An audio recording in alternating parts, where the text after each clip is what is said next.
Assalamualaikum warahmatullahi wabarakatuh. Perkenalkan, saya Asy Agustina. Di sini saya akan memaparkan sedikit materi mengenai risk dan return dalam mengambil keputusan investasi. High risk, high return merupakan prinsip investasi yang mengacu pada kemungkinan memperoleh keuntungan yang tinggi dengan risiko yang tinggi. Saat berinvestasi, risiko dan keuntungan selalu berjalan seiring. Semakin besar risikonya, semakin besar pula potensi keuntungan yang bisa diperoleh. Maka sebaliknya, semakin rendah risikonya, maka semakin rendah pula potensi keuntungan yang bisa diperoleh. Investor harus mampu menyeimbangkan antara risiko dan keuntungan sesuai profitnya. Selanjutnya ada prinsip high risk dan high return. High risk, high return, potensi keuntungan besar sejalan dengan risiko yang tinggi. Contoh, saham, risiko tinggi, potensi return besar, obligasi. Selanjutnya ada deposito, yaitu risiko rendah dan return kecil. Pemilihan instrumen investasi tergantung pada toleransi risiko investor. Kemudian, indikator risiko dan return atau IHSG. IHSG adalah indeks harga saham gabungan, indikator kinerja seluruh saham di BEI. Berfungsi untuk mengukur kinerja pasar saham nasional dan juga menjadi proksi risiko sistematis dan return pasar. Faktor yang mempengaruhi IHSG yaitu pertumbuhan ekonomi atau PDB, inflasi, nilai tukar rupiah, dan juga kondisi global dan politik. Selanjutnya, IHSG sebagai cermin risiko. IHSG mencerminkan sentimen pasar dan kondisi ekonomi. Contoh, saat pandemi COVID-19, IHSG turun 33,41%, yaitu awal 2020 hingga Maret 2020. Tahun 2023, IHSG masih melemah hingga 1,29%. Artinya, ketidakpastian global langsung mempengaruhi risiko investasi. Selanjutnya, risiko dan return portofolio.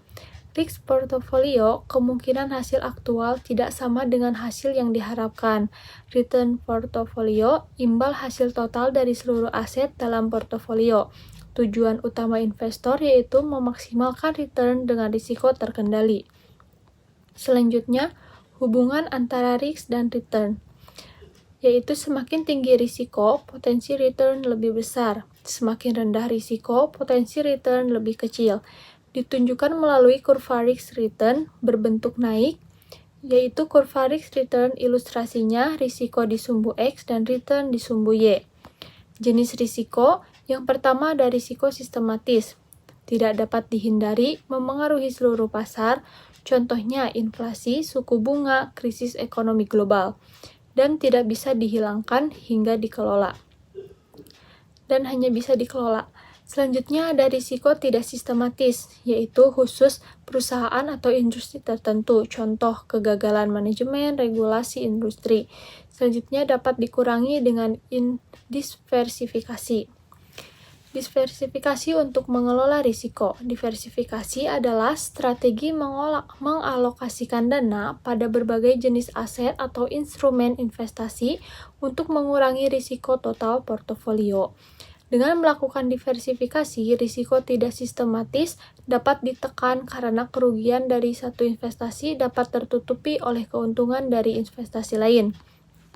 Adapun materi pendukung, dalam praktiknya, investor harus memahami hubungan antara risiko dan return agar dapat mengambil keputusan investasi yang optimal. Prinsip utama yang harus dipegang adalah semakin tinggi potensi keuntungan, maka semakin tinggi pula risiko yang harus ditanggung. Oleh karena itu, diperlukan analisis mendalam terhadap profil risiko, tujuan investasi, serta kondisi pasar sebelum mengambil keputusan. Maka dari itu, kita dapat menarik kesimpulan, dalam pengambilan keputusan investasi, risk dan return merupakan dua komponen yang saling berkaitan dan tidak dapat dipisahkan. Investor harus memahami karakteristik risiko dari setiap instrumen investasi yang dipilih dan menyesuaikan dengan profil serta tujuan keuangan. Prinsip high risk dan high return menegaskan bahwa peluang keuntungan besar selalu diiringi potensi kerugian besar. Dengan perencanaan yang matang, analisis pasar yang tepat, dan penerapan strategi diversifikasi, investor dapat memaksimalkan return sekaligus meminimalkan risiko. Mungkin cukup sekian yang dapat saya sampaikan. Mohon maaf bila ada kesalahan dan kekurangan. Wassalamualaikum warahmatullahi wabarakatuh.